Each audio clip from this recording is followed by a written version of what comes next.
Have you ever forgotten your phone? When did you realize you'd forgotten it? I'm guessing you didn't just smack your forehead and exclaim, "Damn," apropos of nothing. The realization probably didn't dawn on you spontaneously. More likely, you searched for your phone, pawing open your pocket or handbag, and were momentarily confused by it not being there. Then you did a mental recap of the morning's events. Shit.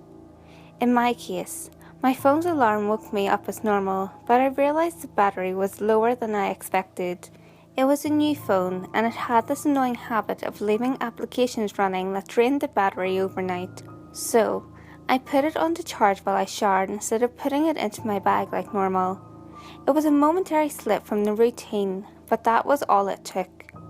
Once in the shower, my brain got back into the routine.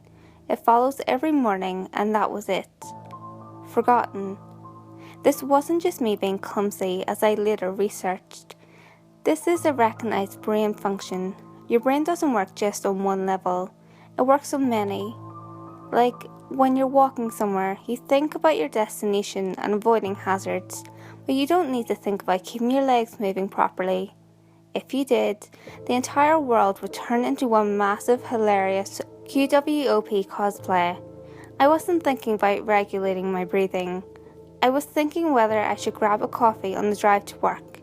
I did. I wasn't thinking about moving my breakfast through my intestines.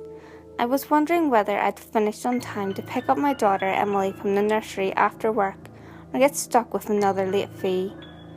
This is the thing. There's a level of your brain that just deals with routine, so that the rest of the brain can think about other things. Think about it. Think about your last commute. What do you actually remember? Probably little, if anything.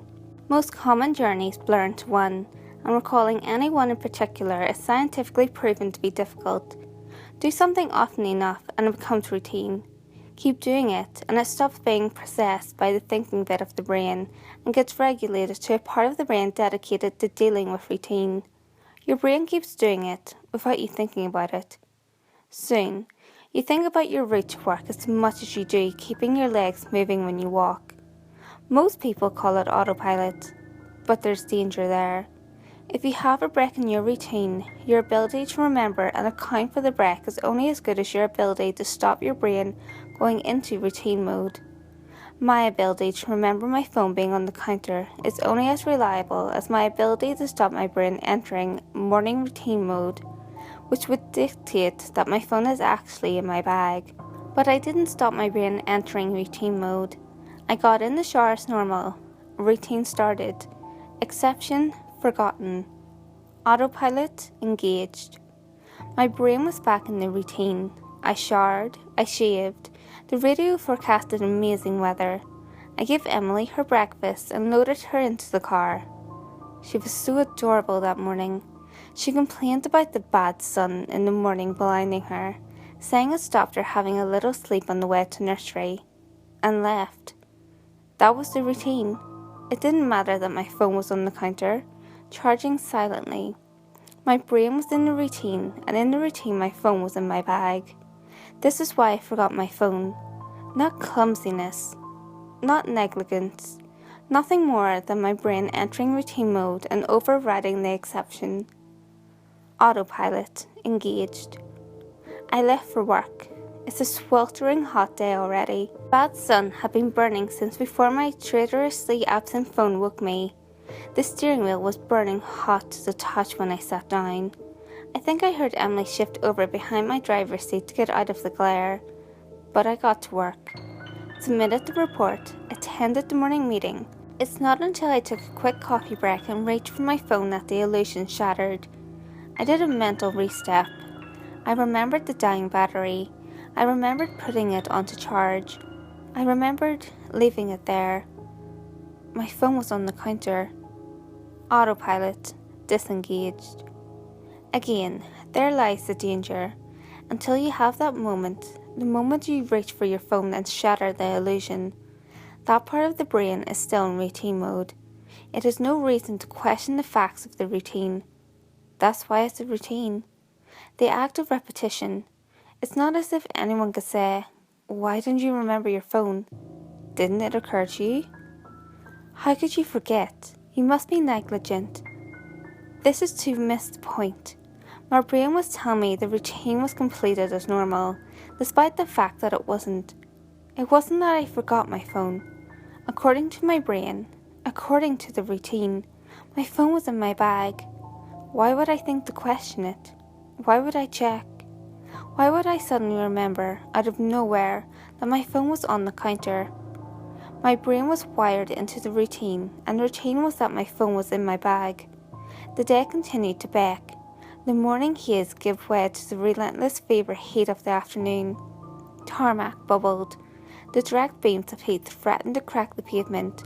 People swapped coffees for iced smoothies, jackets discarded, sleeves rolled up, ties loosened, brows mopped. The park slowly filled with sunbathers and barbecues. Window frames threatened to warp. The thermometer continued to swell.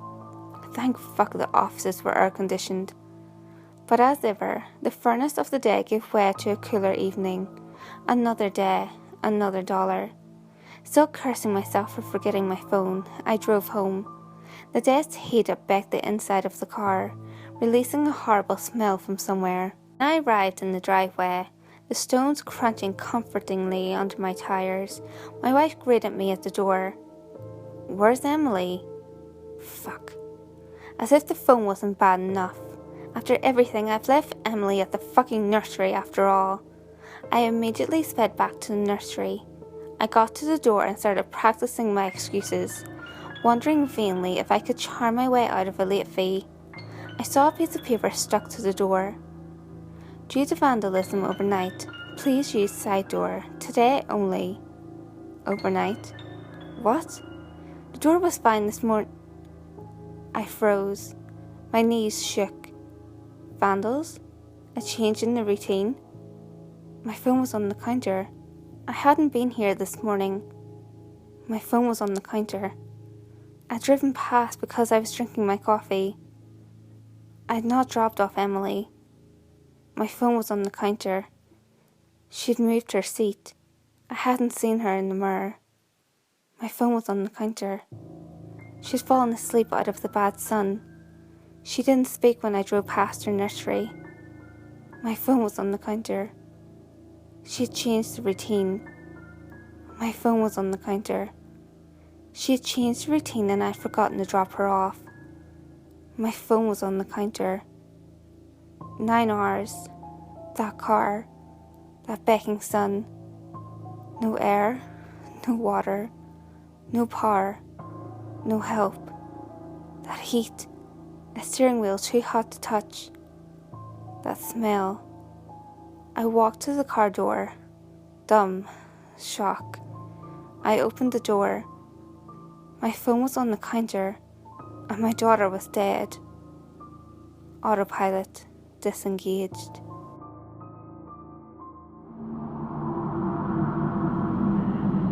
Hey guys, if you enjoyed this video, give it a thumbs up and share it with your friends.